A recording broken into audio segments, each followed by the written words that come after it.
ಜೀವನ ಪದ್ಧತಿಯಿಂದ ಆರೋಗ್ಯದಲ್ಲಿ ಏರುಪೇರು. ಆಧುನಿಕ ಚಿಕಿತ್ಸಾ ವಿಧಾನದಿಂದ ಆಗುತ್ತೆ ನಿಮ್ಮ ಸಮಸ್ಯೆ ದೂರ. ಆರೋಗ್ಯ ತೊಂದರೆಗಳಿಗೆ ಇಲ್ಲಿದೆ ಸೂಕ್ತ ಚಿಕಿತ್ಸಾ ವಿಧಾನ. ಇದು ನಮ್ಮ ಹೋಮಿಯೋಪತಿ ಕಾರ್ಯಕ್ರಮಕ್ಕೆ ಆತ್ಮೀಯ ಸ್ವಾಗತ. ನಾನು ಅಶ್ವಿನಿ ಪ್ರಕಾಶ್.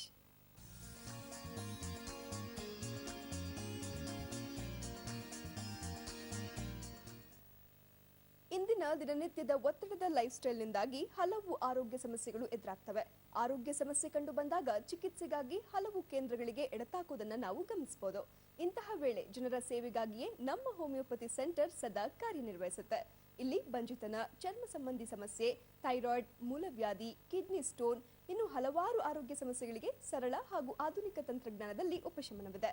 ನಮ್ಮ ಹೋಮಿಯೋಪತಿ ಸೆಂಟರ್ನಲ್ಲಿ ಹಲವು ನುರಿತ ತಜ್ಞರು ಹಾಗೂ ಅನುಭವವುಳ್ಳ ವೈದ್ಯರ ತಂಡವಿರೋದು ವಿಶೇಷ. ಆರೋಗ್ಯ ಸಮಸ್ಯೆಗಳಿಗೆ ಯಾವುದೇ ಅಡ್ಡ ಪರಿಣಾಮಗಳಿಲ್ಲದೆ ಆಧುನಿಕ ರೀತಿಯಲ್ಲಿ ಚಿಕಿತ್ಸಾ ವಿಧಾನ ಅನುಸರಿಸಲಾಗ್ತಾ ಇದೆ. ಬನ್ನಿ, ನಮ್ಮ ಹೋಮಿಯೋಪತಿ ಸೆಂಟರ್ನ ಡಾಕ್ಟರ್ ಮಂಜುನಾಥ್ ಅವರು ನಮ್ಮ ಜೊತೆ ಇದ್ದಾರೆ. ಕಾರ್ಯಕ್ರಮಕ್ಕೆ ಸ್ವಾಗತ ಸರ್. ನಮಸ್ತೆ ಸರ್. ನಾವಿವತ್ತು ವೆರಿಕೋಸ್ ವೇನ್ಸ್ ಬಗ್ಗೆ ಮಾತನಾಡೋಣ. ಮೊದಲಿಗೆ ಇದಂತಂದ್ರೆ ಏನು, ಹೇಗೆ ಈ ಸಮಸ್ಯೆ ಇದೆ ಅಂತ ಗೊತ್ತಾಗುತ್ತೆ, ಕಾರಣಗಳೇನು ಈ ಒಂದು ಸಮಸ್ಯೆಗೆ? ಖಂಡಿತ. ಇವತ್ತಿನ ವಿಶ್ವವಾಗಿ ನಾವು ಆಯ್ಕೆ ಮಾಡ್ಕೊಂಡಿರುವಂಥದ್ದು ವೆರಿಕೋಸ್ ವೇನ್ಸ್ ಅಥವಾ ಕನ್ನಡದಲ್ಲಿ ಕಾಲಿನ ರಕ್ತನಾಳಗಳಲ್ಲಿ ಕಂಡುಬರುವ ಸಮಸ್ಯೆ ಅಂತಲೇ ಹೇಳ್ಬೋದಾಗುತ್ತೆ.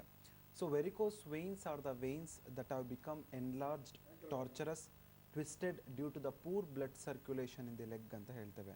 ಅಂದರೆ ನಮ್ಮ ಕಾಲಿನ ರಕ್ತನಾಳಗಳಲ್ಲಿ ಸೊ ಯಾವಾಗ ರಕ್ತ ಸಂಚಾರ ಅನ್ನೋದು ಕಡಿಮೆ ಆಗುತ್ತೆ, ಸೊ ಆಗ ರಕ್ತನಾಳಗಳು ಊತಕ್ಕೆ ಒಳಗಾಗುವಂಥದ್ದು, ಸ್ವೆಲ್ಲಿಂಗಿಗೆ ಒಳಗಾಗುವಂಥದ್ದು. ಸೊ ಇದೇ ಸಮಸ್ಯೆಯನ್ನು ನಾವು ವೆರಿಕೋಸ್ ವೇನ್ಸ್ ಅಂತ ಹೇಳಿ ಕರಿಬೋದಾಗುತ್ತೆ.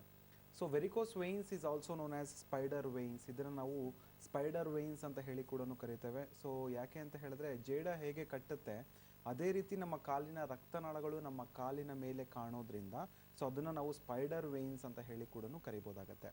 ಎಪಿಡೊಮೊಲಜಿಕಲಿ ನೋಡಬೇಕು ಅಂತ ಹೇಳಿದ್ರೆ ಸುಮಾರು 2.5 ಲಕ್ಷದಿಂದ 3 ಲಕ್ಷ ಜನರು ಒಂದು ವರ್ಷಕ್ಕೆ ವೆರಿಕೋಸ್ ವೇನ್ಸ್ ಅನ್ನೋ ಕಂಡೀಷನ್ಗೆ ತುತ್ತಾಗ್ತಾ ಇದ್ದಾರೆ.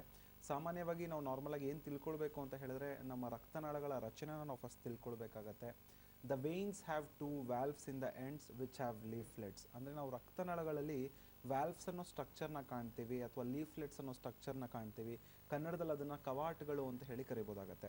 ಸೊ ಈ ಕವಾಟಗಳು ಏನು ಕೆಲಸ ಅಂತ ಹೇಳಿದ್ರೆ, ನಮ್ಮ ಕಾಲಲ್ಲಿ ಏನು ರಕ್ತ ಉಳ್ಕೊಳ್ಳುತ್ತೆ ರಕ್ತನಾಳಗಳಲ್ಲಿ, ಸೊ ಅದನ್ನು ಎಗೇನ್ಸ್ಟ್ ಗ್ರಾವಿಟಿ ಮೇಲ್ಗಡೆ ಹೃದಯಕ್ಕೆ ಪುಷ್ ಮಾಡೋದಕ್ಕೆ ಇದು ಭಾಳನೇ ಸಹಾಯ ಮಾಡ್ತಾ ಇರುತ್ತೆ. ಸೊ ಯಾವಾಗ ಒಂದು ವ್ಯಕ್ತಿಯಲ್ಲಿ ಈ ಕವಾಟಗಳು ವೀಕ್ ಆಗುವಂಥದ್ದಾಗಲಿ, ಡ್ಯಾಮೇಜ್ ಆಗುವಂಥದ್ದಾಗಲಿ ಅಥವಾ ಡಿಫೆಕ್ಟ್ ಆಗುವಂಥದ್ದಾಗಲಿ ಅಥವಾ ರಕ್ತನಾಳಗಳಲ್ಲಿ ಅನಾಟಮಿಕಲ್ ಅಬ್ನಾರ್ಮಲಿಟೀಸ್ ಕಾಣುವಂಥದ್ದಾಗಲಿ ಅಥವಾ ಒಂದು ವ್ಯಕ್ತಿಯಲ್ಲಿ ರಕ್ತ ಸಂಚಾರ ಅನ್ನೋದು ಕಡಿಮೆ ಆಯಿತು ಅಂತ ಆದರೆ, ಸೊ ಈ ಥರದ್ದೇನಾದರೂ ಏಲ್ಮೆಂಟ್ಸ್ ಅಥವಾ ಕಾರಣಗಳಿತ್ತು ಅಂತ ಹೇಳಿದ್ರೆ, ಹೃದಯದಿಂದ ಕಾಲಿಗೆ ರಕ್ತ ಹೋಗುತ್ತೆ ಬಟ್ ಕಾಲಿಂದ ಹೃದಯಕ್ಕೆ ಮೇಲ್ಗಡೆ ವಾಪಸ್ ಎಗೇನ್ಸ್ಟ್ ಗ್ರಾವಿಟಿ ಬರೋದಿಲ್ಲ. ಸೊ ಯಾವಾಗ ಮೇಲ್ಗಡೆ ಬರೋದಿಲ್ಲ, ಕಾಲಿನ ರಕ್ತನಾಳಗಳಲ್ಲೇ ರಕ್ತ ಉಳ್ಕೊಂಡು ಅಲ್ಲೊಂದು ಪ್ರೆಷರ್ ಡೆವಲಪ್ ಆಗುತ್ತೆ. ಸೊ ಅದನ್ನು ನಾವು ಇಂಟ್ರಾವೀನಸ್ ಪ್ರೆಷರ್ ಅಂತ ಹೇಳಿ ಕರಿಬೋದು. ಸೊ ಯಾವಾಗ ಒಂದು ವ್ಯಕ್ತಿಲಿ ಕಾಲಿನ ರಕ್ತನಾಳಗಳಲ್ಲಿ ಇಂಟ್ರಾವೀನಸ್ ಪ್ರೆಷರ್ ಅನ್ನೋದು ಜಾಸ್ತಿ ಆಗುತ್ತೆ, ಸೊ ಆಗ ರಕ್ತನಾಳಗಳು ಊತಕ್ಕೆ ಒಳಗಾಗುವಂಥದ್ದು, ಎಲಾಸ್ಟಿಸಿಟಿನ ಕಳ್ಕೊಂಡು ಲೂಸ್ ಆಗುವಂಥದ್ದು, ಟ್ವಿಸ್ಟ್ ಆಗುವಂಥದ್ದು, ಜಿಗ್ಜ್ಯಾಗ್ ಪ್ಯಾಟರ್ನಲ್ಲಿ ಕಾಣುವಂಥದ್ದು. ಸೊ ಈ ರೀತಿಯ ಲಕ್ಷಣಗಳು ಕಾಣ್ತಾ ಬರುತ್ತೆ. ಸೊ ಅದೇ ಕಂಡೀಷನ್ನೇ ನಾವು ವೆರಿಕೋಸ್ ವೇನ್ಸ್ ಅಂತ ಹೇಳಿ ಕರಿಬೋದಾಗುತ್ತೆ. ಇದೊಂದು ಆಕ್ಯುಪೇಷನಲ್ ಕಂಡೀಷನಿಂದ ಬರುವಂಥದ್ದು. ಸೊ ಅಂದರೆ ಕಾರಣದ ಬಗ್ಗೆ ನೀವು ಕೇಳಿದ್ರೆ, ಸೊ ಇದಕ್ಕೆ ಮೊದಲನೇ ಕಾರಣವಾಗಿ ನಮ್ಮ ದಿನನಿತ್ಯದ ಪ್ರಾಕ್ಟೀಸಲ್ಲಿ ನಾವು ನೋಡುವಂಥದ್ದು so prolonged standing for long time ಅಥವಾ prolonged sitting for long time. ಅಂದರೆ ತುಂಬ ಹೊತ್ತು ಯಾರು ಒಂದೇ ಜಾಗದಲ್ಲಿ ನಿಂತ್ಕೊಂಡು ಕೆಲಸ ಮಾಡ್ತಾರೆ ಅಥವಾ ತುಂಬ ಹೊತ್ತು ಯಾರು ಒಂದೇ ಜಾಗದಲ್ಲಿ ಕೂತ್ಕೊಂಡು ಕೆಲಸ ಮಾಡ್ತಾರೆ, ಅಂಥವರಲ್ಲಿ ಈ ಸಮಸ್ಯೆ ಕಂಡು ಬರುವಂಥದ್ದು. ಸೊ ದಿನನಿತ್ಯ ಜೀವನದಲ್ಲಿ ನಾವು ಕೂತ್ಕೊಳ್ಳೇಬೇಕು, ಎದೊಳ್ಳೇಬೇಕು, ನಿಂತ್ಕೊಳ್ಳೇಬೇಕು, ಕೆಲಸ ಮಾಡಲೇಬೇಕು. ಸೊ ಯಾವಾಗ ತುಂಬ ವರ್ಷಗಳ ಕಾಲ ಅದೇ ಕೆಲಸದಲ್ಲಿ ಇರ್ತಾರೆ, ಸೊ ಅಂಥವ್ರಿಗೆ ಈ ಸಮಸ್ಯೆನ ಉಂಟು ಬರುತ್ತೆ. ಸೊ ಯಾವ್ಯಾವ ಪ್ರೊಫೆಷ್ನಲ್ಲಿ ಕಾಣ್ತೀವಿ, ಸೊ ಟ್ರಾಫಿಕ್ ಪೊಲೀಸ್ಮನ್ ಆಗಿರ್ಬೋದು, ಸೊ ಅವ್ರ ಕೆಲಸನೇ ಬೆಳಗ್ಗೆಯಿಂದ ಸಾಯಂಕಾಲ ನಿಂತ್ಕೊಂಡು ಕೆಲಸ ಮಾಡುವಂಥದ್ದಾಗಿರ್ಬೋದು, ಟೀಚರ್ಸ್ ಆಗಿರ್ಬೋದು 8 ಗಂಟೆಗಳ ಕಾಲ 6 ಗಂಟೆಗಳ ಕಾಲ ನಿಂತ್ಕೊಂಡು ಪಾಠ ಮಾಡುವಂಥದ್ದಾಗಿರ್ಬೋದು, ಸೆಕ್ಯೂರಿಟಿ ಪೀಪಲ್ ಆಗಿರ್ಬೋದು, ಕಂಡಕ್ಟರ್ಸ್ ಆಗಿರ್ಬೋದು, ಸೊ ಅಥವಾ ಟೇಲರ್ಸ್ ಆಗಿರ್ಬೋದು. ಸೊ ಇಂಥವ್ರಲ್ಲಿ ಏನಾಗುತ್ತೆ, ತುಂಬ ವರ್ಷಗಳ ಕಾಲ ಅವ್ರು ಒಂದೇ ಜಾಗದಲ್ಲಿ ನಿಂತ್ಕೊಂಡು ತಮ್ಮ ಪ್ರೊಫೆಷನ್ನ ಮಾಡ್ತಾ ಹೋಗ್ತಾ ಇರ್ತಾರೆ. ಸೊ ಅವರ ಕಾಲಿನೆಲ್ಲ ರಕ್ತನಾಳಗಳ ಮೇಲೆ ಒತ್ತಡ ಜಾಸ್ತಿ ಆಗುತ್ತೆ. ಸೊ ಹೃದಯದಿಂದ ಕಾಲಿಗೆ, ಕಾಲಿಂದ ಹೃದಯಕ್ಕೆ ರಕ್ತ ಸಂಚಾರ ಕಡಿಮೆ ಆಗುತ್ತೆ. ಎಷ್ಟೋ ಜನರಲ್ಲಿ ಅವ್ರ ಕಾಲು ನೋಡಿದ ತಕ್ಷಣ ಗೊತ್ತಾಗುತ್ತೆ ಸೊ ಇವ್ರಿಗೆ ವೆರಿಕೋಸ್ ವೇನ್ಸ್ ಇದೆ ಅಂತ. ಐದರ್ ಈ ಥರದ ಪ್ರೊಫೆಷ್ನಲ್ ಇರ್ತಾರೆ, ಎಸ್ಪೆಷಲಿ ಬೇಕರಿಯಲ್ಲಿ ಕೆಲಸ ಮಾಡೋರು ತುಂಬ ಜನ ಇವತ್ತಿನ ದಿನಗಳಲ್ಲಿ ಈ ರೀತಿಯ ಸಮಸ್ಯೆಯಿಂದ ಬಳಲ್ತಾ ಇದ್ದಾರೆ. ಸೊ ಇದೊಂದು ಮೇನ್ ಕಾರಣ ಅಂತಲೇ ಹೇಳ್ಬೋದಾಗತ್ತೆ. ಎರಡನೇದಾಗಿ ನಾವು ಹೇಳಬೇಕು ಅಂತ ಹೇಳಿದ್ರೆ ಒಬೇಸಿಟಿ ಆ್ಯಂಡ್ ಓವರ್ ವೆಯ್ಟ್, ಅಂದರೆ ಸ್ಥೂಲಕಾಯ ಅಂತ ಹೇಳ್ತೀವಿ ಅಥವಾ ಬೊಜ್ಜುತನ ಅಂತ ಹೇಳ್ಬೋದು. ಸೊ ಇವತ್ತಿನ ದಿನಗಳಲ್ಲಿ ಎಲ್ಲ ಕಾಯಿಲೆಗಳಿಗೂ ಬೊಜ್ಜುತನ ಅನ್ನೋದು, ವೆಯ್ಟ್ ಇನ್ಕ್ರೀಸ್ ಆಗುವಂಥದ್ದು ಎಲ್ಲನೂ ಕಾರಣ ಆಗ್ತಾ ಬರ್ತಾ ಇದೆ. ಸೊ 80 kg ಇರುವಂಥದ್ದು, 100 kg ಇರುವಂಥದ್ದು. ಸೊ ಯಾವಾಗ ಒಂದು ವ್ಯಕ್ತಿ ವೆಯ್ಟ್ ಪುಟಾನ್ ಆಗ್ತಾ ಹೋಗ್ತಾ ಇರ್ತಾನೆ, ಸೊ ಅಂಥವರಲ್ಲಿ ಮೆಟಬಾಲಿಸಮ್ ಅನ್ನೋದು ಕಡಿಮೆ ಆಗುತ್ತೆ. ಸೊ ಒಂದು ವ್ಯಕ್ತಿಯಲ್ಲಿ ಮೆಟಬಾಲಿಸಮ್ ಅನ್ನೋದು ಕಡಿಮೆ ಆದರೆ ಆ ದೇಹದ ರಕ್ತ ಸಂಚಾರ ಕಡಿಮೆ ಆಗಿ ಈ ರೀತಿಯ ರಕ್ತನಾಳಗಳ ಮೇಲೆ ಒತ್ತಡ ಹೆಚ್ಚಾಗಿ ಸೊ ಸಮಸ್ಯೆ ಉಂಟಾಗ್ಬೋದು ಅಂತ ಹೇಳ್ಬೋದಾಗತ್ತೆ. ಮೂರನೇದಾಗಿ ನಾವು ಹೇಳುವಂಥದ್ದು ಟ್ರಾಮಾ ಆ್ಯಂಡ್ ಆಕ್ಸಿಡೆಂಟ್ಸ್ ಅಂತ ಹೇಳ್ಬೋದು.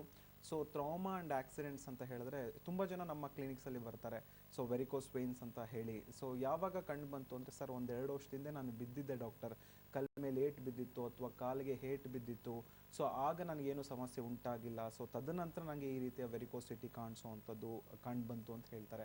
ಸೊ ಒಂಥರಲ್ಲಿ ಅಬ್ಸ್ಟ್ರಕ್ಷನ್ ಆಗುವಂಥದ್ದು ರಕ್ತನಾಳಗಳಲ್ಲಿ, ಸೊ ರಕ್ತನಾಳ ಸಣ್ಣ ಆಗುವಂಥದ್ದು, ಅಲ್ಲೇನಾದರೂ ತುಂಬ ದಿನ ರಕ್ತ ಇತ್ತು ಅಂತ ಹೇಳಿದ್ರೆ, ಉಳ್ಕೊಳ್ತು ಅಂತ ಹೇಳಿದ್ರೆ ರಕ್ತ ಹೆಪ್ಪುಗಟ್ಟುತ್ತೆ. ಸೊ ಅದನ್ನು ನಾವು ಮೆಡಿಕಲಿ ಥ್ರಾಂಬಸ್ ಅಂತ ಹೇಳಿ ಕರಿತೇವೆ. ಸೊ ಡಯಾಗ್ನೋಸಿಸಲ್ಲೂ ನಾವು ತುಂಬ ಜನರಲಿ ನಾವು ನೋಡ್ಬೋದು DVT ಅಂತ, ಡೀಪ್ ವೇನ್ ಥ್ರೋಂಬೋಸಿಸ್. ಸೊ ಯಾವಾಗ ಒಂದು ಕಾಲಿನ ರಕ್ತನಾಳಗಳಲ್ಲಿ ರಕ್ತ ಹೆಪ್ಪುಗಟ್ಟುತ್ತೆ, ಸೊ ಆಗ ಮೇಲ್ಗಡೆ ಬರೋದಕ್ಕೆ ಜಾಗ ಇರೋದಿಲ್ಲ ರಕ್ತಕ್ಕೆ. ಸೊ ಆಗ ಕಾಲಿನ ರಕ್ತನಾಳಗಳಲ್ಲಿ ರಕ್ತ ಉಳ್ಕೊಂಡು ಈ ರೀತಿಯ ಸಮಸ್ಯೆಗಳು ಉಂಟಾಗುತ್ತೆ. ಸೊ ಅದನ್ನು ಕರೆಕ್ಟಾಗಿ ಟ್ರೀಟ್ ಮಾಡಿಲ್ಲ ಅಂತ ಹೇಳಿದ್ರೆ ಅದು ಹೃದಯಕ್ಕೆ ಟ್ರಾವೆಲ್ ಆಗ್ಬೋದು ಆ ಕ್ಲಾಟ್ ಅನ್ನೋದು, ಸೊ ಶ್ವಾಸಕೋಶಕ್ಕೆ ಟ್ರಾವೆಲ್ ಆಗ್ಬೋದು, ಪಲ್ಮನರಿ ಎಂಬೋಲಿಸಮ್ ಅನ್ನೋ ಎಮರ್ಜೆನ್ಸಿ ಕಂಡೀಷನ್ ಬರುತ್ತೆ. ಸೊ ಖಂಡಿತ ಈ ವೆರಿಕೋಸ್ ವೇನ್ಸ್ನ ನೆಗ್ಲೆಕ್ಟ್ ಮಾಡೋರು ತುಂಬಾ ಸಮಸ್ಯೆಗೆ ಒಳಗಾಗಬೇಕಾಗತ್ತೆ, ಕಾಂಪ್ಲಿಕೇಶನ್ಸ್ಗೆ ಒಳಗಾಗಬೇಕಾಗತ್ತೆ ಅನ್ನೋದು ತಿಳಿಸ್ಬೋದಾಗತ್ತೆ. ಇನ್ನು ಯಾವ ಏಜಲ್ಲಿ ಹೆಚ್ಚಾಗಿ ಕಂಡು ಬರುತ್ತೆ ಅಂತಂದ್ರೆ, ನೀವು ಹೇಳಿದ್ರಿ ಒಂದು ಸುಮಾರು ವರ್ಷ ಅದೇ ರೀತಿಯಾದಂಥ ಒಂದು ಪ್ರೊಫೆಷನಲ್ ಇರೋರಿಗೆ ಬರುತ್ತೆ ಅಂತ. ಅಂದರೆ ಇದು ಯಾವ ಏಜಲ್ಲಿ ಕಾಣಿಸ್ಕೊಳ್ಳುತ್ತೆ ಹೆಚ್ಚಾಗಿ? ಖಂಡಿತ. ಸೊ ಇದು ಯಾವುದೇ ರೀತಿ ಒಂದು ಜನರಲ್ ಏನಿದೆ ರಕ್ತನಾಳಗಳ ಸಮಸ್ಯೆ ಅಂದರೆ ಕೈಯಲ್ಲೂ ಬರ್ಬೋದಾ ಡಾಕ್ಟರ್, ಬೆನ್ನಲ್ಲೂ ಬರ್ಬೋದಾ? ರಕ್ತನಾಳಗಳು ತಲೆಯಿಂದ ಕಾಲಲ್ಲಿದೆ. ಸೊ ಇದೊಂದು ಯಾವ ರೀತಿಯ ಸಮಸ್ಯೆ ಅಂತ ಹೇಳಿದ್ರೆ ಡಿಪೆಂಡೆಂಟ್ ಪಾರ್ಟಲ್ಲಿ ಹೆಚ್ಚಾಗಿ ಬರುವಂಥದ್ದು, ಅಂದರೆ ನಮ್ಮ ಸೊಂಟದ ಕೆಳಗಡೆ ಭಾಗದಲ್ಲಿ ಈ ಸಮಸ್ಯೆ ಬರುವಂಥದ್ದು, ಅಂದರೆ ತೊಡೆ ಹಿಂಭಾಗದಲ್ಲಿ ಕಂಡುಬರುತ್ತೆ. ಹೆಚ್ಚಾಗಿ ನಾವು ನೋಡುವಂಥದ್ದು ಕಾಫ್ ಮಸಲ್ಸ್, ಅಂದರೆ ಮೀನ್ಖಂಡದಲ್ಲಿ ಈ ಸಮಸ್ಯೆ ಕಂಡುಬರುವಂಥದ್ದು, ಆ್ಯಂಕಲ್ ರೀಜನಲ್ಲಿ ರಕ್ತನಾಳಗಳು ಕಂಡುಬರುವಂಥದ್ದು, ಕಾಲು ಕಪ್ಪಾಗ್ತಾ ಬರ್ತಾ ಹೋಗ್ತಾ ಇರುತ್ತೆ, ತುಂಬ ಇಚ್ಚಿಂಗ್ ಆಗ್ತಾ ಬರ್ತಾ ಇರುತ್ತೆ. ಸೊ ಇದೊಂದು ಮಿಡಲ್ ಏಜ್ ಗ್ರೂಪ್ ಆಫ್ ಪೀಪಲಲ್ಲಿ ಕಂಡುಬರುವಂಥದ್ದು, ಅಂದರೆ 30 ವರ್ಷದಿಂದ 50 ವರ್ಷದ ಒಳಗಿನ ವಯಸ್ಕರಲ್ಲಿ, ಮಹಿಳೆಯರಾಗ್ಬೋದು ಪುರುಷರಾಗ್ಬೋದು, ಯಾರು ತುಂಬ ಹೊತ್ತು ನಿಂತ್ಕೊಂಡು ಕೆಲಸ ಮಾಡ್ತಾರೆ. ತುಂಬ ಜನ ಮಹಿಳೆಯರು ಕೂಡ ಹಾರ್ಮೋನಲ್ ಇಂಬ್ಯಾಲೆನ್ಸಸ್ಸಿಂದ, ಒಬೇಸಿಟಿಯಿಂದ ಮತ್ತು ಇಂಜುರೀಸಿಂದ ಕೂಡ ಬರೋ ಸಾಧ್ಯತೆ ಹೆಚ್ಚಿರುತ್ತೆ. ತುಂಬ ಜನರಲ್ಲಿ ಇವತ್ತಿನ ದಿನಗಳಲ್ಲಿ ಕೂಡ ಅರ್ಲಿ ಏಜಲ್ಲೇ ಬರ್ತಾ ಇದೆ. ಸೊ ಕಾಂಟ್ರಾಸೆಪ್ಟಿವ್ ಪಿಲ್ಸ್ ಯೂಸರ್ಸ್ ಅಂತ ಹೇಳಿ ಕರಿತೇವೆ, ಅಂದರೆ ಗರ್ಭ ನಿರೋಧಕ ಮಾತ್ರೆಗಳನ್ನ ತುಂಬ ಜನ ಸೇವಿಸ್ತಾರೆ ತುಂಬ ತಿಂಗಳು. ಸೊ ಅಂಥವ್ರಲ್ಲೂ ಕೂಡ ಹಾರ್ಮೋನಲ್ ಇಂಬ್ಯಾಲೆನ್ಸ್ ಆಗಿ ಸೊ ಅದು ಡಿಫೆಕ್ಟ್ ಆಗ್ತಾ ಬರುತ್ತೆ. ಸೊ ಲೀಫ್ಲೆಟ್ಸ್ ಡಿಫೆಕ್ಟ್ ಆಗ್ಬೋದು, ಕವಾಟಗಳು ವೀಕ್ ಆಗ್ಬೋದು. ಸೊ ಅಂಥವ್ರಲ್ಲೂ ಕೂಡ ಸಮಸ್ಯೆಗೆ ಒಳಗಾಗ್ಬೋದು. ಮತ್ತು ಸ್ವಲ್ಪ ಜನರಲ್ಲಿ ಏನಾಗುತ್ತೆ, ಕಾರಣದ ಬಗ್ಗೆ ಕೇಳಬೇಕು ಅಂತ ಹೇಳಿದ್ರೆ, ಸರ್ ನಾನು ಪ್ರೆಗ್ನೆಂಟ್ ಇದ್ದಾಗ ಬಂತು, ಗರ್ಭಾವಸ್ಥೆಯಲ್ಲಿ ನನಗೆ ವೆರಿಕೋಸ್ ವೇನ್ಸ್ ಬಂತು ಅಂತ ಹೇಳ್ತಾರೆ. ಸೊ ಆ ಸಮಯದಲ್ಲಿ ಗರ್ಭಕೋಶದಲ್ಲಿ ಮಗು ಬೆಳೀತಾ ಇರುತ್ತೆ. ಸೊ ಅದರ ವೆಯ್ಟು ಕೂಡ ಕಾಲಿನ ರಕ್ತನಾಳಗಳ ಮೇಲೆ ಬೀಳ್ಬೋದು. ಸೊ ಬ್ಲಡ್ ವಾಲ್ಯೂಮ್ ಅನ್ನೋದು ಜಾಸ್ತಿ ಇರುತ್ತೆ, ರಕ್ತ ಸಂಚಾರ ಅನ್ನೋದು ಆ ಟೈಮಲ್ಲಿ ಕಡಿಮೆ ಇರುತ್ತೆ. ಸೊ ಏನಾದರೂ ಫ್ಯಾಮಿಲಿ ಹಿಸ್ಟ್ರಿ ಅಂದರೆ ಇನ್ಹೆರಿಟೆಡ್ ಫ್ಯಾಕ್ಟ್ರಾಗಿ ಕೂಡ ಈ ವೆರಿಕೋಸ್ ವೇನ್ಸ್ ಅಥವಾ ರಕ್ತನಾಳಗಳ ಸಮಸ್ಯೆ ಕೂಡ ತಂದೆಗಿತ್ತು ಡಾಕ್ಟರ್, ತಾಯಿಗಿತ್ತು, ಸೊ ನನಗೂ ಕೂಡ ಬಂದಿದೆ ಅಂತ ತುಂಬ ಜನ ಬಂದು ಹೇಳ್ತಾರೆ. ಸೊ ಅಂಥವ್ರಲ್ಲೂ ಕೂಡ ಒಂದು ಕಾರಣ ಅಂತಲೇ ಹೇಳ್ಬೋದಾಗುತ್ತೆ. ಸೊ ಒಂದು 30% ಆಫ್ ಕೇಸಸಲ್ಲಿ ಆಫ್ಟರ್ ಡೆಲಿವರಿ, ಅಂದರೆ ಡೆಲಿವರಿ ನಂತರ, ಪಾಚುರೇಷನ್ ನಂತರ ಅದು ತಾನಾಗೆ ಕಡಿಮೆ ಆಗಿಬಿಡುತ್ತೆ. ಸ್ವಲ್ಪ ಜನರಲ್ಲಿ ಅದು ಕ್ಯಾರಿ ಓವರ್ ಆಗುತ್ತೆ. ಸೊ ಅದಕ್ಕೂ ಕೂಡ ಹೋಮಿಯೋಪತಿಕಲಿ ನಾವು ಜೆನೆಟಿಕ್ ಕಾನ್ಸ್ಟಿಟ್ಯೂಷನ್ ಮೆಡಿಕೇಶನ್ಸ್ ಅನ್ನೋದು ಕೊಟ್ಟು ಸೊ ಆ ಸಮಸ್ಯೆನ ಕಡಿಮೆ ಮಾಡೋದಕ್ಕೆ ಮತ್ತು ಮುಂದೆ ಆಗೋ ಸಮಸ್ಯೆ ಕೂಡ ತಡೆಗಟ್ಟೋದಕ್ಕೆ ನಾವು ಸಹಾಯ ಮಾಡ್ತಾ ಇದ್ದೀವಿ. ಓಕೆ, ಇನ್ನು ಯಾವ ರೀತಿ ಡಯಾಗ್ನೋಸ್ ಮಾಡ್ಬೋದು ಇದನ್ನ? ಒಬ್ಬರಿಗೆ ಈ ರೀತಿ ವೆರಿಕೋಸ್ ವೇನ್ಸ್ ಇದೆ ಅಂತ ಹೇಗೆ ಗೊತ್ತಾಗುತ್ತೆ? ಖಂಡಿತ ನಾನು ಹೇಳಿದೆ, ಫಿಸಿಕಲ್ ಎಕ್ಸಾಮಿನೇಷನ್ ಯಾವುದೇ ಒಂದು ಕಾಯಿಲೆನ ನಾವು ತೊಗೊಂಡ್ರೆ ಅಥವಾ ಡಯಾಗ್ನೋಸಿಸ್ ಅನ್ನೋದು ಮಾಡಬೇಕಂತ ಹೇಳಿದ್ರೆ ಸಬ್ಜೆಕ್ಟಿವ್ ಸಿಂಪ್ಟಮ್ಸ್ ಮತ್ತು ಆಬ್ಜೆಕ್ಟಿವ್ ಸಿಂಪ್ಟಮ್ಸ್ ಅನ್ನೋದು ನೋಡ್ತೀವಿ. ಅಂದರೆ ಸಬ್ಜೆಕ್ಟಿವ್ ಸಿಂಪ್ಟಮ್ಸ್ ಅಂದರೆ ಸೊ ಪೇಷಂಟ್ ತಾನಾಗೆ ಅವರ ಸಮಸ್ಯೆನ ಹೇಳ್ಕೊಳ್ಳುವಂಥದ್ದು, ಅದು ನಮಗೆ ಕಣ್ಣಿಗೆ ಕಾಣೋದಿಲ್ಲ ಆ ಲಕ್ಷಣಗಳು. ಸೊ ಅದರಲ್ಲೂ ಕೂಡ ನಾವು ಡಯಾಗ್ನೋಸ್ ಮಾಡ್ಬೋದಾಗತ್ತೆ. ಮತ್ತು ಆಬ್ಜೆಕ್ಟಿವ್ ಸಿಂಪ್ಟಮ್ಸ್ ಅಂದರೆ ನೋಡಿದ ತಕ್ಷಣವೇ ಆ ವ್ಯಕ್ತಿಗೆ ಏನಾದರೂ ಕಾಲಿನ ರಕ್ತನಾಳಗಳು ತುಂಬ ದಪ್ಪ ಆಗಿರೋದು, ಸೊ ಪ್ಯಾಲ್ಪ್ಲೇಟ್ ಮಾಡಿದಾಗ ತುಂಬ ಸಾಫ್ಟ್ ಇರುವಂಥದ್ದು, ಜಿಗ್ಜ್ಯಾಗ್ ಪ್ಯಾಟರ್ನಲ್ಲಿ ಇರುವಂಥದ್ದು, ಟ್ವಿಸ್ಟ್ ಆಗಿರುವಂಥದ್ದು. ಸೊ ಇದನ್ನು ನಾವು ಆಬ್ಜೆಕ್ಟಿವ್ ಸಿಂಪ್ಟಮ್ಸ್ ಆಗಿ ನೋಡಿದಾಗ ಗೊತ್ತಾಗುತ್ತೆ ಆ ವ್ಯಕ್ತಿ ವೆರಿಕೋಸ್ ವೇನ್ಸಿಂದ ಬಳಲ್ತಾ ಇದ್ದಾನೆ ಅನ್ನೋದು. ಸೊ ಮೆಡಿಕಲಿ ನಾವು ಅದನ್ನು ಡಯಾಗ್ನೋಸ್ ಮಾಡಬೇಕು ಅಂತ ಹೇಳಿದ್ರೆ ಡಾಪ್ಲರ್ ಸ್ಕ್ಯಾನ್ ಅನ್ನೋದು ಬರುತ್ತೆ. ಸೊ ಡಾಪ್ಲರ್ ಸ್ಕ್ಯಾನಲ್ಲಿ ಆ ರಕ್ತನಾಳಗಳ ಶಕ್ತಿ ಹೇಗಿದೆ, ಸೊ ಎಲಾಸ್ಟಿಸಿಟಿ ಹೇಗಿದೆ, ಸೊ ಹೇಗೆ ಅದು ರಕ್ತ ಸಂಚಾರ ಆಗ್ತದೆ ರಕ್ತನಾಳಗಳಲ್ಲಿ, ಏನಾದರೂ ಲೀಫ್ಲೆಟ್ಸ್ ಡ್ಯಾಮೇಜ್ ಆಗಿದೆಯಾ, ಏನಾದರೂ ಹೆಪ್ಪುಗಟ್ಟಿದೆಯಾ ರಕ್ತ, ಥ್ರೋಂಬಸ್ ಅಂತ ಏನು ಹೇಳಿದೆ, ಸೊ ಅದೆಲ್ಲ ಡಯಾಗ್ನೋಸ್ ನಮಗೆ ಸ್ಕ್ಯಾನಿಂಗ್ ಮೂಲಕ ಗೊತ್ತಾಗುತ್ತೆ. ಸೊ ತದನಂತರ ಆ ವ್ಯಕ್ತಿಗೆ ವೆರಿಕೋಸ್ ವೆನ್ಸ್ ಎಷ್ಟು ಮಟ್ಟಿಗೆ ಇಂಪ್ಯಾಕ್ಟ್ ಆಗಿದೆ, ಎಷ್ಟು ಮಟ್ಟಿಗೆ ತೊಂದರೆ ಕೊಡ್ತಿದೆ ಅನ್ನೋದು ತಿಳ್ಕೊಂಡು, ಯಾಕಂದರೆ ಈ ಸಮಸ್ಯೆ ಅನ್ನೋದು ಸರ್ಜರಿ ಶಸ್ತ್ರಚಿಕಿತ್ಸೆಗೂ ಕೂಡ ಹೋಗುತ್ತೆ ತುಂಬ ಕಾಂಪ್ಲಿಕೇಶನ್ಸ್ ಆದರೆ, ಅಲ್ಸರ್ಗಳಾದರೆ. ಸೊ ಅದಕ್ಕಿಂತ ಮುಂಚಿತವಾಗಿಯೇ ಅವರು ಸ್ಟಾರ್ಟಿಂಗ್ ಸ್ಟೇಜಲ್ಲೇ ಡಯಾಗ್ನೋಸ್ ಮಾಡಿ ಚಿಕಿತ್ಸೆನ ತಗೊಂಡ್ರೆ ಖಂಡಿತ ಮುಂದೆ ಆಗೋ ಸಮಸ್ಯೆಗಳು, ಪರಿಣಾಮಕಾರಿಯಾಗೋ ತೊಂದರೆಗಳು ಕೂಡ ಅವಾಯ್ಡ್ ಮಾಡ್ತಾ ಬರ್ಬೋದು ಹೋಮಿಯೋಪತಿಕ್ ಮೂಲಕ ಅಂತ ತಿಳಿಸ್ಬೋದಾಗತ್ತೆ. ಓಕೆ, ಇನ್ನು ಒಂದು ವೇಳೆ ಇದನ್ನ ಟ್ರೀಟ್ ಮಾಡಲೇ ಹೋದ್ರೆ ಯಾವ ರೀತಿಯಾದಂಥ ಒಂದು ಸಮಸ್ಯೆ ಮತ್ತೆ ಎದುರಾಗಬಹುದು ಅಂತ, ಅಂದ್ರೆ ಈಗ ಒಂದ್ಸತಿ ಬರ್ತಾರೆ, ಕೆಲವರು ತುಂಬಾ ನೆಗ್ಲೆಕ್ಟ್ ಮಾಡಿಬಿಡ್ತಾರೆ ನೋಡ್ಕೊಳ್ಳೋಣ ಅಂತ ಅನ್ಕೊಂಡು. ಸೊ ಒಂದು ವೇಳೆ ಇದು ಮ್ಯಾನೇಜ್ ಮಾಡಿ ಯಾವ ರೀತಿ ಈ ಸಮಸ್ಯೆಗೆ ಪರಿಹಾರ ಕಂಡುಕೊಂಡಿಲ್ಲ ಅಂತಂದ್ರೆ ಯಾವ ರೀತಿ ಬೇರೆ ರೀತಿಯಾದಂಥ ಸಮಸ್ಯೆಗಳನ್ನ ಎದುರಿಸಬೇಕಾಗತ್ತೆ? ಖಂಡಿತ ವೆರಿಕೋಸ್ ವೆಯಿನ್ಸ್ ಅನ್ನೋದು ಯಾವುದೇ ರೀತಿ ಸಡನ್ ಆನ್ಸೆಟ್ ಆಫ್ ಕಂಡೀಷನ್ ಅಲ್ಲ. ಅಂದರೆ ನೆನ್ನೆ ಮಲ್ಕೊಂಡೆ ಡಾಕ್ಟರ್ ಇವತ್ತು ನನಗೆ ಈ ಸಮಸ್ಯೆ ಬಂತು ಅಂತ ಯಾರು ಕೂಡ ಬರೋದಿಲ್ಲ. ತುಂಬ ವರ್ಷಗಳ ಕಾಲ ಇದನ್ನು ನೆಗ್ಲೆಕ್ಟ್ ಖಂಡಿತ ಮಾಡ್ತಾರೆ ಪೇಷಂಟ್ಸು. ಯಾಕಂದರೆ 1-2 ವರ್ಷಗಳ ಕಾಲ, 3 ವರ್ಷಗಳ ಕಾಲ ಅವ್ರು ಯಾವುದೇ ರೀತಿ ಈ ತೊಂದರೆ ನೋವನ್ನು ಉಂಟು ಮಾಡಲ್ಲ. ಅಂದರೆ ರಕ್ತನಾಳಗಳ ಊತ ಬರ್ತಾ ಇರುತ್ತೆ, ಸೊ ಕಾಲಲ್ಲಿ ಏನೋ ಚೇಂಜಸ್ ಆಗ್ತಾ ಇದೆ ಅಂತ ಗೊತ್ತಾಗ್ತಾ ಇರುತ್ತೆ ಪೇಷಂಟ್ಸ್ಗೆ. ಆದರೂ ನೋವು ಇಲ್ಲದೆ ಇರೋದ್ರಿಂದ ಸೊ ಸ್ವಲ್ಪ ಜನ, ಎಷ್ಟೋ ಜನ ಅವರು ವೈದ್ಯರನ್ನ ಭೇಟಿ ಆಗೋದಿಲ್ಲ. ಸ್ವಲ್ಪ ಜನ ಏನು ಮಾಡ್ತಾರೆ, ನೋವು ಉಂಟಾಯ್ತಾ, ಸೊ ಏನೋ ಒಂದು ಮಾತ್ರೆನ ತಗೊಳ್ಳುವಂಥದ್ದು, ನೋವಿನ ಮಾತ್ರೆಗೆ ಒಳಗಾಗುವಂಥದ್ದು, ತಕ್ಷಣಕ್ಕೆ ನೋವನ್ನ ಕಡಿಮೆ ಮಾಡ್ಕೊಳ್ಳುವಂಥದ್ದು. ಸೊ ಕಾಲು ರಕ್ತ ಸಂಚಾರ ಕಡಿಮೆ ಆಗಿರೋದ್ರಿಂದ ಕಾಲು ಕಪ್ಪಾಗ್ತಾ ಬರ್ತಾ ಇರುತ್ತೆ, ಎಕ್ಸಿಮಾ ಆಗ್ತಾ ಬರ್ತಾ ಇರುತ್ತೆ, ಸೊ ಬ್ಲ್ಯಾಕಿಶ್ ಡಿಸ್ಕಲರೇಷನ್ ಆಗ್ತಾ ಬರ್ತಾ ಇರುತ್ತೆ. ಸೊ ಅದಾದರೂ ಕೂಡ ಏನೋ ಒಂದು ಸ್ಟೆರಾಯ್ಡ್ ಆಯಿಂಟ್ಮೆಂಟ್ನ ಅಪ್ಲೈ ಮಾಡ್ಕೊಳ್ಳುವಂಥದ್ದು. ಸೊ ಈ ರೀತಿಯ ಮೇಲೆ ಮುಲಾಮ್ ಹಚ್ಚೋದ್ರಿಂದ, ಸ್ಪ್ರೇ ಅಪ್ಲೈ ಮಾಡೋದ್ರಿಂದ ತಕ್ಷಣಕ್ಕೆ ಕ್ಷಮಿತವಾದ ಟ್ರೀಟ್ಮೆಂಟ್ನ ಒಳಗಾಗಿರ್ತಾರೆ. ಸೊ ಖಂಡಿತ ಇದು ಭಾಳನೇ ತಪ್ಪು. ಸೊ ಮೇಲ್ಗಡೆ ಏನೇ ಒಂದು ಸಮಸ್ಯೆ ಕಂಡು ಬರ್ತಿದೆ ಅಂದರೆ ಒಳಗಡೆ ಯಾವ ಕಾರಣದಿಂದ ಬರ್ತಿದೆ ಅಂತ ತಿಳ್ಕೊಳ್ಬೇಕಾಗತ್ತೆ. ಸೊ ಆ ಕಾರಣನ ತಿಳ್ಕೊಂಡು ಯಾತಕ್ಕೆ ಬಂತು ಆ ವ್ಯಕ್ತಿಲಿ ವೆರಿಕೋಸ್ ವೆಯಿನ್ಸ್ ಅನ್ನೋ ತಿಳ್ಕೊಂಡು ಅದರ ತಕ್ಕಂತೆ ನಾವು ಚಿಕಿತ್ಸೆನ ಕೊಟ್ಟರೆ ಖಂಡಿತ ಸಮಸ್ಯೆಯಿಂದ ದೂರ ಇರ್ಬೋದು. ಮತ್ತು ಮುಂದೆ ಆಗೋ varicose ulcer is one of the complications if varicose veins is not treated properly. ಇದನ್ನು ಕರೆಕ್ಟಾಗಿ ಟ್ರೀಟ್ ಮಾಡಿಲ್ಲ ಅಂತ ಹೇಳಿದ್ರೆ ಒಂದು ಸಣ್ಣ ಗಾಯ ಕೂಡ ದೊಡ್ಡದಾಗ್ಬೋದು, ಸೊ ಅಲ್ಸರ್ ಆಗ್ಬೋದು, ಪಸ್ ಬರುವಂಥದ್ದು, ಬ್ಲಡ್ ಸ್ಟ್ರೀಮ್ ಆಗಿ ಹೋಗುತ್ತೆ, ಬ್ಲಡ್ ಹೋಗ್ತಾನೆ ಇರುತ್ತೆ. So minor injuries bleeds easily ಅಂತ ಹೇಳ್ತೀವಿ. ಅಂದರೆ ಕಾಲಲ್ಲಿ ರಕ್ತ ಜಾಸ್ತಿ ಉಳ್ಕೊಳ್ತಾ ಇರೋದ್ರಿಂದ ಅದೊಂದು ಕೆಟ್ಟ ರಕ್ತ, ಅಂದರೆ ಡಿಆಕ್ಸಿಜನೇಟೆಡ್ ಬ್ಲಡ್ಡಿಂದ ಸೊ ಕಾಲಿನ ಬಣ್ಣ ಕೂಡ ಕಪ್ಪಾಗ್ತಾ ಬರ್ತಾ ಇರುತ್ತೆ. ಸೊ ಅದನ್ನು ನಾವು ವೀನಸ್ ಡರ್ಮಟೈಟಿಸ್ ಅಥವಾ ಸ್ಟೇಸಿಸ್ ಡರ್ಮಟೈಟಿಸ್ ಅಂತ ಹೇಳಿ ಕರಿತೇವೆ. ಸೊ ಈ ರೀತಿಯ ಸ್ಟೇಜಸ್ ಮೂಲಕ ಅಥವಾ ಹಂತವಾಗಿ ಆ ಸಮಸ್ಯೆಗೆ ಒಳಗಾಗ್ತಾನೆ. ಮುಂಚಿತವಾಗಿ ನಾವು ಚಿಕಿತ್ಸೆ ತಗೊಂಡ್ರೆ ಆ ಕಾಂಪ್ಲಿಕೇಶನ್ ಸಹ ಅವಾಯ್ಡ್ ಮಾಡ್ತಾ ಬರ್ಬೋದು. ಓಕೆ ಡಾಕ್ಟರ್, ಹಾಗಿದ್ರೆ ಯಾವ ರೀತಿಯಾದಂಥ ಟ್ರೀಟ್ಮೆಂಟ್ಸ್ ಇದೆ ನಮ್ಮ ಹೋಮಿಯೋಪತಿ ಸೆಂಟರ್ನಲ್ಲಿ ವೆರಿಕೋಸ್ ವೆಯಿನ್ಸ್ಗೆ ಅಂತ ಮತ್ತೆ ನಿಮ್ಮ ಹತ್ರ ಮಾತಾಡ್ತೀನಿ. ಇನ್ನು ವೀಕ್ಷಕರೇ, ನೀವು ಸಹ ಕಾರ್ಯಕ್ರಮದಲ್ಲಿ ಭಾಗವಹಿಸಬಹುದು. ಅಂತಂದ್ರೆ ಕರೆ ಮಾಡಿ ನಿಮ್ಗೆ ಏನೇ ಸಮಸ್ಯೆ ಇದ್ರೂ ಸಹ ಡಾಕ್ಟರ್ ಹತ್ರ ನೇರವಾಗಿ ಮಾತನಾಡಿ ಆ ಸಮಸ್ಯೆಗೆ ಪರಿಹಾರವನ್ನು ಕಂಡುಕೊಳ್ಬಹುದು ಅಂತ ಹೇಳ್ತಾ ಕಾರ್ಯಕ್ರಮ ಮತ್ತೆ ಮುಂದುವರಿಯುತ್ತೆ ಬ್ರೇಕ್ನ ನಂತರ.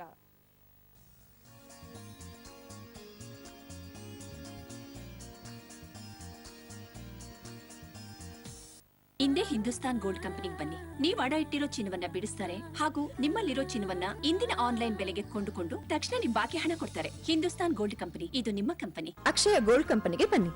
ನಾವು ನಿಮ್ ಚಿನ್ನನ ಬಿಡಿಸಿ ಅದನ್ನ ಇಂದಿನ ಮಾರ್ಕೆಟ್ ಬೆಲೆಗಿಂತ ಅಧಿಕ ಬೆಲೆಗೆ ಖರೀದಿಸಿ ಉಳಿದ ಹಣವನ್ನ ನಿಮ್ಗೆ ಕೊಡ್ತೀವಿ. ಈ ಕೂಡಲೇ ಅಕ್ಷಯ ಗೋಲ್ಡ್ ಕಂಪನಿಗೆ ಬನ್ನಿ. ನಿಮ್ಮ ಚಿನ್ನ ಬಿಡಿಸ್ಕೊಳ್ಳಲು ಬೇಕಾದ ಹಣ ನಾವು ಕೊಡ್ತೀವಿ, ಉಳಿದ ಹಣ ನೇರವಾಗಿ ನಿಮ್ಗೆ ಕೊಡ್ತೀವಿ. ನಿಮ್ಮ ಚಿನ್ನ, ನಿಮ್ಮ ಹಣ. ಆದ್ಯ ಗೋಲ್ಡ್, ಚಿನ್ನದಂಥ ಬೆಲೆ, ಚಿನ್ನದಂಥ ಸಂಸ್ಥೆ. ಆದ್ಯ ಗೋಲ್ಡ್.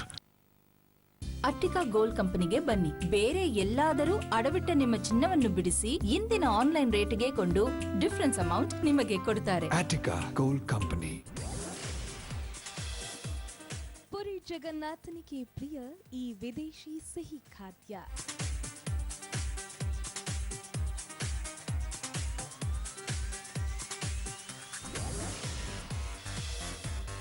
ಅಮೆರಿಕ ಸ್ಟ್ರೀಟ್ಗಳಲ್ಲಿ ಇದು ಸಿಕ್ಕಾಪಟ್ಟೆ ಫೇಮಸ್.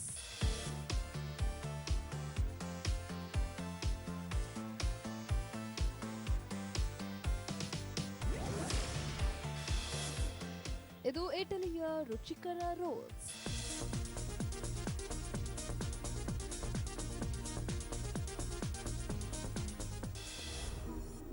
ವೀಕ್ಷಿಸಿ ಲೇಡೀಸ್ ಫಸ್ಟ್ ಇಂದು ಮಧ್ಯಾಹ್ನ 1:30ಕ್ಕೆ.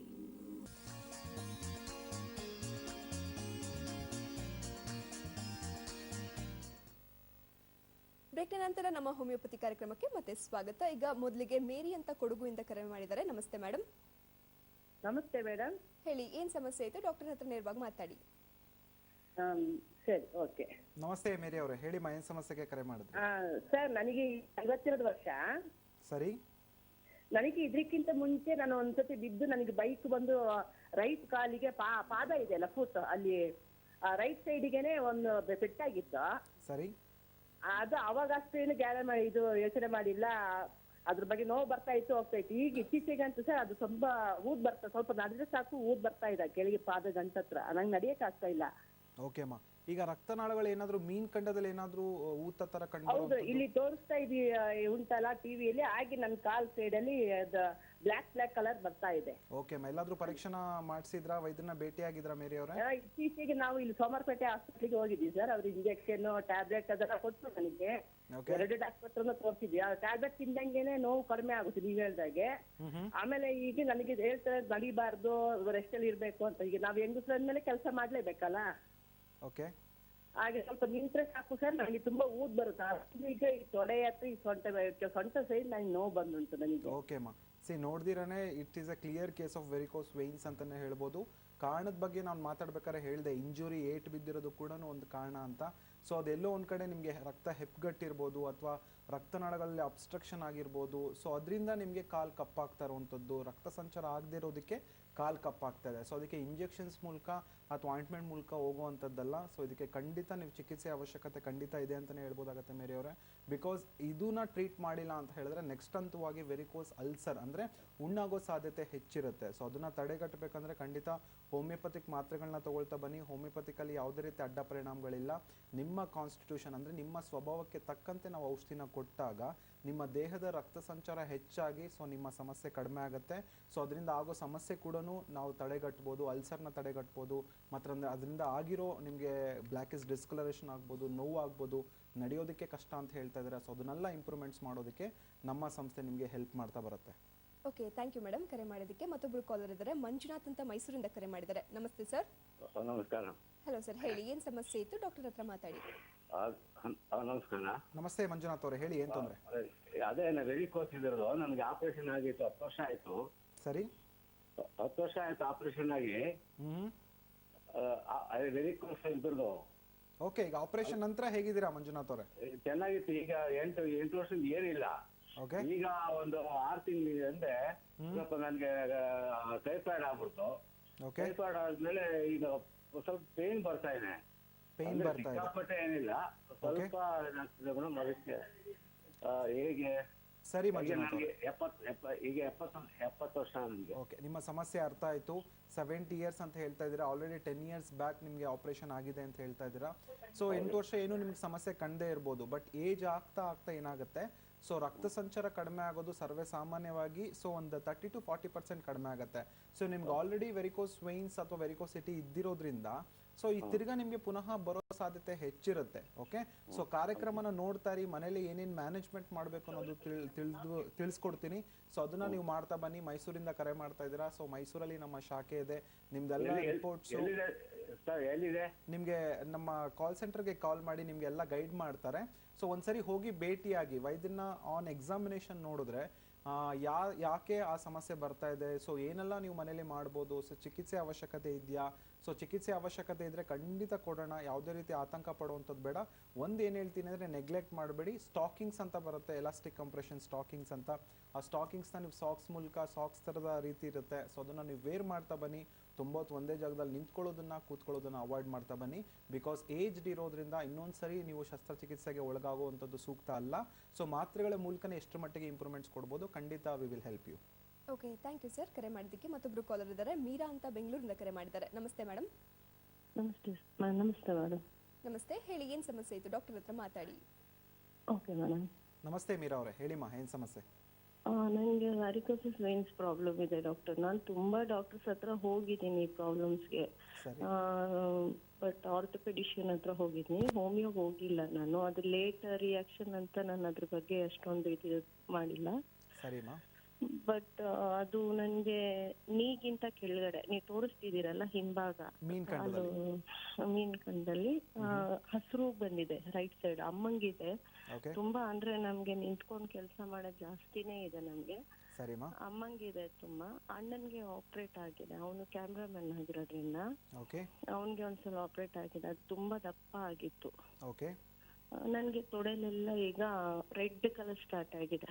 ಒಂಥರ ನೀವು ತೋರಿಸ್ತಾ ಇದೀರಲ್ಲ ಗೆರೆ ಗೆರೆ ಗೆರೆ ತರ ಹೌದು ಹೌದು ಆ ತರ ಆಗಿದೆ.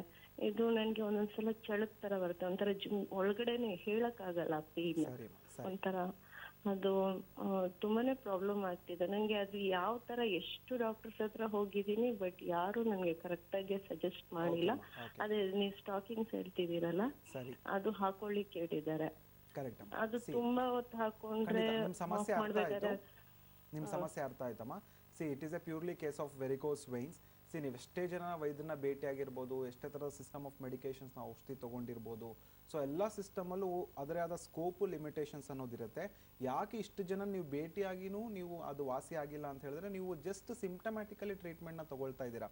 ಹೋಮಿಯೋಪತಿ ಒಂದು ಸ್ಲೋ ಅಂತ ನೀವು ಒಂದು ಮಾತು ಹೇಳಿದ್ರೆ, ಖಂಡಿತ ಸ್ಲೋ ಅನ್ನೋದಕ್ಕಿಂತ ಇದೊಂದು ರೂಟ್ ಕಾಸ್ನ ಟ್ರೀಟ್ ಮಾಡುವಂಥದ್ದು. ಸೊ ನಾವು ಯಾವುದೇ ರೀತಿ ನೋವಿನ ಮಾತ್ರೆ ಕೊಡುವಂಥದ್ದು, ತಕ್ಷಣಕ್ಕೆ ಶಮಿತವಾದ ಟ್ಯಾಬ್ಲೆಟ್ಸ್ನ ಕೊಡುವಂಥದ್ದು ಖಂಡಿತ ಕೊಡೋದಿಲ್ಲ.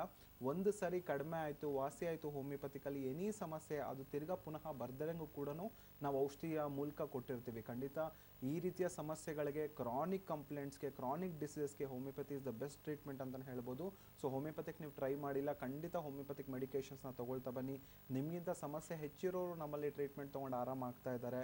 ಸೊ ನಿಮಗೆ ಗುಣ ಆಯಿತು ಅಂದರೆ we will be the happiest people ಅಂತಲೇ ಹೇಳ್ಬೋದು. ಸೊ ಖಂಡಿತ ನೆಗ್ಲೆಕ್ಟ್ ಮಾಡಬೇಡಿ, ಔಷಧಿನ ತೊಗೊಳ್ತಾ ಬನ್ನಿ. ಒಂದು ಮೇನ್ ನಾನು ನಿಮ್ಗೆ ಅಡ್ವೈಸ್ ಮಾಡುವಂಥದ್ದು ಸಾಲ್ಟ್ ರೆಸ್ಟ್ರಿಕ್ಷನ್ ಡಯಟ್ ಅಂತ ಹೇಳ್ಬೋದು. ಅಂದರೆ ಉಪ್ಪಿನಂಶ ಇರೋ ಪದಾರ್ಥಗಳನ್ನ ಆದಷ್ಟು ಕಡಿಮೆ ಮಾಡಿ ನಮ್ಮ ದೇಹದ ರಕ್ತ ಸಂಚಾರ ಜಾಸ್ತಿ ಆಗೋದಕ್ಕೆ ಸ್ವಲ್ಪ ಸೊಪ್ಪು ತರಕಾರಿಗಳನ್ನ ಹೆಚ್ಚಿನ ರೀತಿಯಲ್ಲಿ ತೊಗೊಳ್ಬೇಕಾಗತ್ತೆ.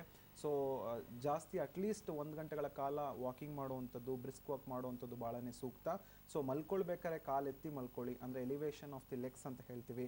ಸೊ ಅದು ಬ್ಯಾಕ್ ಫ್ಲೋ ಆಗೋದಕ್ಕೆ ಅದು ಸಹಾಯ ಮಾಡುತ್ತೆ. ಸೊ ವೆಯ್ಟ್ ಏನಾದರೂ ಜಾಸ್ತಿ ಇತ್ತು ಅಂದರೆ ಅದನ್ನು ಕೂಡ ಕಡಿಮೆ ಮಾಡೋದಕ್ಕೆ ನೀವು ಡಿಸಿಪ್ಲಿನರಿ ಡಯಟ್ ಮತ್ತು ವಾಕಿಂಗ್ ಮಾಡ್ತಾ ಬಂತು ಅಂದರೆ, ಜೊತೆಗೆ ನೀವು ಹೋಮಿಯೋಪತಿಕ್ ಮಾತ್ರನ್ನ ತೊಗೊಳ್ತಾ ಬಂತು ಅಂದರೆ ಖಂಡಿತ ಈ ಸಮಸ್ಯೆಯಿಂದ ದೂರ ಇರ್ಬೋದಾಗತ್ತೆ ಮತ್ತು ಯಾವುದೇ ರೀತಿ ಕಾಂಪ್ಲಿಕೇಶನ್ಸ್ ಆಗದಿರಂಗೆ ನೋಡ್ಕೊಳ್ಬೋದಾಗತ್ತೆ.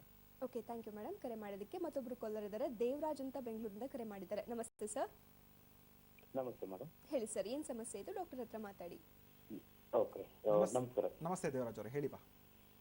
ಸರ್, ನಮ್ಗೆ ಬಂದ್ಬಿಟ್ಟು 2 ಕಾಲಲ್ಲೂ ಒಂದು 10 years ಬ್ಯಾಕ್ ಇದೇ ತರ ಕಪ್ಪು ಕಪ್ಪು ಚುಕ್ಕೆ ಚುಕ್ಕೆ ಆಗಿ, ಹಲೋ ಸರಿ ಹೇಳಿ ಸರ್, ಕೇಳಿಸ್ತಿದೆ.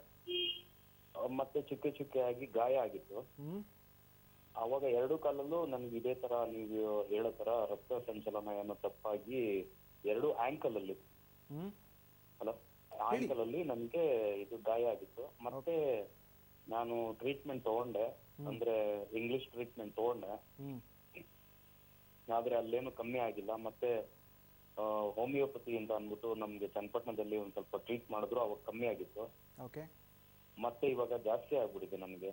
ಅಂದ್ರೆ ಸ್ಟೇಜ್ ಏನ್ ಬಂದಿದೆ ಅಂತಂದ್ರೆ, ಸ್ವಲ್ಪ ನಾನು ಇಂಗ್ಲಿಷ್ ಮೆಡಿಸಿನ್ ಆಗ್ತಾ ಆಗ್ತಾ ಆಗ್ತಾ ಅದು ಬ್ಲಡ್ ಕೆಟ್ಟ ರಕ್ತ ಎಲ್ಲ ಆಚೆ ಬರ್ತಾ ಬರ್ತಾ ನನ್ಗೆ ಕಾಲಲ್ಲಿ ಜಾಸ್ತಿ ಚರ್ಮ ಬರ್ತಾನೆ ಇದೆ, ಅಂದ್ರೆ ಬ್ಲಡ್ ಬರ್ತಾನೆ ಇದೆ. ಓಕೆ, ಖಂಡಿತ ಅಲ್ಸರ್ ಆಲ್ರೆಡಿ ಆಗಿದೆ ಅಂತ ಹೇಳ್ತಾ ಇದ್ದೀರಾ. ಸೊ ಬೇರೆ ಥರ ಟ್ರೀಟ್ಮೆಂಟ್ ತೊಗೊಂಡ್ರೆ ಇಂಪ್ರೂವ್ಮೆಂಟ್ಸ್ ಆಗಿಲ್ಲ, ಹೋಮಿಯೋಪತಿಕ್ ತೊಗೊಂಡಿದ್ದೀರಾ, ಸೊ ಇಂಪ್ರೂವ್ಮೆಂಟ್ಸ್ ಆಗಿದೆ.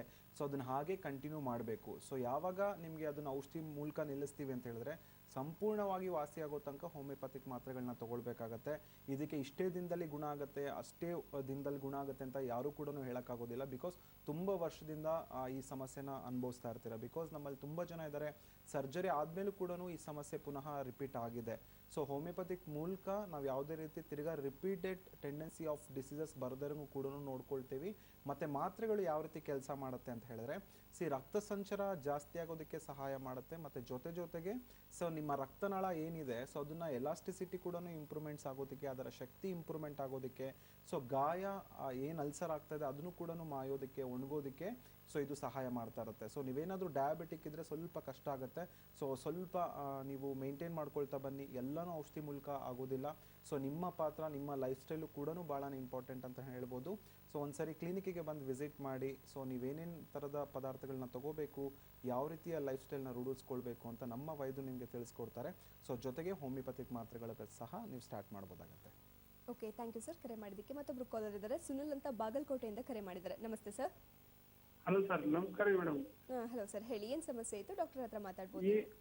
ಹಲೋ ಸರ್, ನಮಸ್ಕಾರ ಸರ್. ಅದು ನಮ್ಮ ಮದರ್ಗೆ ವೆರಿಕೋಸ್ ವೇನ್ಸ್ ಆಗಿ ಅವೆಲ್ಲ ರೆಡ್ ಎಲ್ಲ ಆಗಿಬಿಟ್ಟವ. ಅದಕ್ಕೆ ಹೋಮಿಯೋಪತಿ ಎಲ್ಲ ಹುಬ್ಬಳ್ಳಿಯಲ್ಲಿ ತೋರಿಸಿದೀವಿ. ಅವರು 2 ವರ್ಷ ಟ್ರೀಟ್ಮೆಂಟ್ ಕೊಟ್ರು. ಆದ್ರೆ ಈಗ ಬಿಟ್ಟು ಒಂದು 6 ತಿಂಗಳಾಯ್ತು. ಮತ್ತೆ ಎಲ್ಲ ರೆಡ್ ಆಗಿ ಎಲ್ಲ ಮತ್ತೆ ರ್ಯಾಷಸ್ ಟೈಪ್ ಎಲ್ಲ ಆಗಿ ಕಿರಿಕಿರಿ ಆಗ್ಲಿಕ್ಕೆ. ಎಷ್ಟು ವಯಸ್ಸು ನಿಮ್ಮ ಮಗ ಅವ್ರಿಗೆ? ಅಮ್ಮ ಅವ್ರಿಗ? ಓಕೆ. ಎಷ್ಟು ವಯಸ್ಸು ಅವ್ರಿಗೆ? ಅವರಿಗೆ 45. ಓಕೆ. ಸೊ ಏನಾದ್ರು ನಡಿಬೋದಾ ಅವರು? ವಾಕಿಂಗ್ ಮಾಡ್ತಾ ಇದ್ದಾರೆ ಮನೆಯಲ್ಲಿ? ಅಡ್ಡಾಡ್ತಾರೆ, ಎಲ್ಲ ಮಾಡ್ತಾರೆ. ಆದ್ರೆ ಅದು ಒಂಚೂರು ನರ ಎಂದಾಗ ಒಂದ್ ಸ್ವಲ್ಪ ಬೆಳಗಿನ ಹೊತ್ತು ಮತ್ತು ಸಾಯಂಕಾಲ ಒಂಚೂರು ಬಹಳ ಪೇನ್ ಆಗ್ತಾವ ನರ ಎಲ್ಲ ಅಂತ ಅಂತಾರೆ. ತುಂಬಾ ನೋವಾಗುತ್ತೆ. ಓಕೆ, ಕೇಳಿಸ್ಕೊಳ್ಳಿ ಸರ್. ಮೊದಲನೇದಾಗಿ ಅವ್ರಿಗೆ ಕಾಲ್ಗೆ ಬಿಸಿನೀರು ಹಾಕಕ್ ಹೋಗ್ಬೇಡಿ. ಬಿಕಾಸ್ ಮಾತ್ರೆಗಳನ್ನ ತಗೊಳ್ಬೇಕಾದ್ರೆ ಇಂಪ್ರೂವ್ಮೆಂಟ್ಸ್ ಇತ್ತು, ಈಗ ತಿರ್ಗಾ ಸ್ವಲ್ಪ ಸ್ಟಾರ್ಟ್ ಆಗ್ತಾ ಇದೆ ಅಂತ ಹೇಳ್ತಾ ಇದ್ದೀರಾ. ಸೊ ಲೈಫ್ ಸ್ಟೈಲ್ನ ಕರೆಕ್ಟಾಗಿ ರೂಢಿಸ್ಕೊಳ್ಳಿ. ಯಾಕಂದ್ರೆ ಆ ಏಜಲ್ಲಿ ಏನಾಗುತ್ತೆ, ತುಂಬ ಜನಕ್ಕೆ ಗೊತ್ತಿಲ್ಲ. ಸೊ ಕಾಲ್ಗೆ ಬಿಸಿನೀರು ಹಾಕೊಳ್ತಾ ಹೋಗ್ತಾ ಇರ್ತಾರೆ. ಸೊ ಹಾಟ್ ವಾಟರ್ ಅಪ್ಲಿಕೇಶನ್ ಅನ್ನೋದು ವೆರಿಕೋಸಿಟಿನ ಹೆಚ್ಚು ಮಾಡುತ್ತೆ ಹೊರತು ಖಂಡಿತ ಕಡಿಮೆ ಮಾಡೋದಿಲ್ಲ. ಸೊ ಅದನ್ನ ಸ್ವಲ್ಪ ಅವಾಯ್ಡ್ ಮಾಡ್ತಾ ಬನ್ನಿ. ಸೊ ಅಥವಾ ಕ್ರೇಪ್ ಬ್ಯಾಂಡೇಜ್ನ ಕಟ್ಕೊಳ್ಳುವಂಥದ್ದು, ಸೊ ಅಥವಾ ಸ್ಟಾಕಿಂಗ್ಸ್ನ ಯೂಸ್ ಮಾಡುವಂಥದ್ದು ಮಾಡಬೇಕಾಗತ್ತೆ. ತುಂಬ ಜನರಲ್ಲಿ ಏನಾಗುತ್ತೆ, ಸ್ವಲ್ಪ ನಡೆದ್ರೆ ನೋವು ಹೆಚ್ಚಾಗುತ್ತೆ. ಸೊ ಹಾಗನ್ಬಿಟ್ಟು ಒಂದೇ ಜಾಗದಲ್ಲಿ ಕೂತ್ಕೊಳ್ಳೋದ್ರಿಂದ, ಸೊ ರೆಸ್ಟ್ ತಗೊಳ್ಳೋದ್ರಿಂದ ಈ ಸಮಸ್ಯೆ ಇಂಪ್ರೂವ್ಮೆಂಟ್ಸ್ ಆಗೋದಿಲ್ಲ. ಎಷ್ಟಾಗುತ್ತೋ ಅಷ್ಟು ವಾಕಿಂಗ್ ಮಾಡ್ತಾ ಬರಬೇಕಾಗತ್ತೆ. ಒಂದು 10 ನಿಮಿಷ ಮಾಡಿ 5 ನಿಮಿಷ ರೆಸ್ಟ್ ತಗೊಳ್ಳಿ. ಸೊ ಆದಷ್ಟು ಅದನ್ನು ಪುಷಪ್ ಮಾಡೋದಕ್ಕೆ. ಮತ್ತು ಮೀನ್ ಕಂಡನ ನಾವೇನಂತ ಹೇಳಿ ಕರಿತೇವೆ, it is A second heart muscle ಅಂತ ಹೇಳಿ ಕರಿತೇವೆ. ಯಾಕಂದರೆ ಅದನ್ನು against push, gravity against push ಮಾಡಬೇಕಂದ್ರೆ ಅದರ ಶಕ್ತಿ ಭಾಳನೇ ಇಂಪಾರ್ಟೆಂಟ್ ಆಗುತ್ತೆ. ಸೊ ಮೀನ್ ಕಂಡದ ಎಕ್ಸಸೈಸಸ್ನ ನಾವು ಹೇಳ್ಕೊಡ್ತೀವಿ. ಸೊ ಅದನ್ನು ನೀವು ಮಾಡ್ತಾ ಬಂತು ಅಂತ ಹೇಳಿದ್ರೆ ಪುಷಪ್ ಆಗಿ ನೋವು ಕೂಡ ಗ್ರ್ಯಾಜುವಲಿ ಇಂಪ್ರೂವ್ಮೆಂಟ್ ಆಗುತ್ತೆ. ಸೊ ಯಾವುದೇ ರೀತಿ ಆತಂಕ ಅಥವಾ ಭಯ ಪಡುವಂಥದ್ದು ಬೇಡ. ಓಕೆ, ಥ್ಯಾಂಕ್ ಯು ಸರ್ ಕರೆ ಮಾಡಿದ್ದಕ್ಕೆ. ಇನ್ನು ಸರ್, ವೆರಿಕೋಸ್ ವೇನ್ ಅಂದರೆ ಏನು, ಮತ್ತು ಯಾವೆಲ್ಲ ಟ್ರೀಟ್ಮೆಂಟ್ಸ್ ಇದೆ, ಮತ್ತು ಸಿಂಪಲ್ ಅದು ಟ್ರೀಟ್ಮೆಂಟ್ ಇದೆ ನಮ್ಮ ಹೋಮಿಯೋಪತಿ ಸೆಂಟರ್ನಲ್ಲಿ ಬಂದು ಅದಕ್ಕೆ ಪರಿಹಾರವನ್ನು ಕಂಡುಕೊಳ್ಬೋದು ಅಂತ ತಿಳಿಸ್ಕೊಟ್ರಿ. ಧನ್ಯವಾದ ಸರ್ ಕಾರ್ಯಕ್ರಮದಲ್ಲಿ ಭಾಗವಹಿಸಿದ್ದಕ್ಕೆ. ಇನ್ನು ವೀಕ್ಷಕರೇ, ವೆರಿಕೋಸ್ ವೇನ್ಸ್ ಇರ್ಬೋದು ಅಥವಾ ಬೇರೆ ಏನೇ ಸಮಸ್ಯೆ ಇರ್ಬೋದು, ನಮ್ಮ ಹೋಮಿಯೋಪತಿ ಸೆಂಟರ್ನಲ್ಲಿ ಅದಕ್ಕೆ ಸೂಕ್ತವಾದಂಥ ಚಿಕಿತ್ಸೆ ಇದೆ. ನೀವು ಅಲ್ಲಿಗೆ ಭೇಟಿ ನೀಡಬಹುದು, ಹಾಗೆ ನಿಮ್ಮ ಸಮಸ್ಯೆನ ಪರಿಹಾರ ಮಾಡ್ಕೊಳ್ಬೋದು. ಅಡ್ರೆಸ್ ನೋಟ್ ಮಾಡ್ಕೊಳ್ಳಿ. ನಮ್ಮ ಹೋಮಿಯೋಪತಿ ಕೇಂದ್ರಗಳು ಬೆಂಗಳೂರಿನ ಮಲ್ಲೇಶ್ವರಂ, ಜಯನಗರ್ನಲ್ಲಿದೆ. ಹಾಗೆ ಹುಬ್ಬಳ್ಳಿ, ಮೈಸೂರು, ದಾವಣಗೆರೆ, ಕಲಬುರಗಿ, ಹಾಸನ, ರಾಯಚೂರಿನಲ್ಲಿ ಇದೆ. ಡಿಸೆಂಬರ್ 15ರಿಂದ ಶಾಖೆ ಹೊಸದಾಗಿ ಓಪನ್ ಆಗ್ತಾ ಇದೆ. ಹಾಗೆ ಉಚಿತ ಹೆಲ್ಪ್ ಲೈನ್ ನಂಬರ್ ಕೂಡ ನೀವು ನೋಟ್ ಮಾಡ್ಕೊಳ್ಬೋದು. ದೂರವಾಣಿ ಸಂಖ್ಯೆ 080-466-4777. ಈ ನಂಬರ್ಗೂ ಕೂಡ ನೀವು ಕರೆ ಮಾಡಿ ಅಪಾಯಿಂಟ್ಮೆಂಟ್ ತಗೊಂಡು ನಮ್ಮ ಹೋಮಿಯೋಪತಿ ಸೆಂಟರ್ಗೆ ಭೇಟಿ ಮಾಡ್ಬೋದು. ಇದಾಗಿತ್ತು ಈ ಹೊತ್ತಿನ ವಿಶೇಷ. ಸುದ್ದಿಯಲ್ಲಿ ಸದಾ ಮುಂದೆ ದಿಗ್ವಿಜಯ ನ್ಯೂಸ್.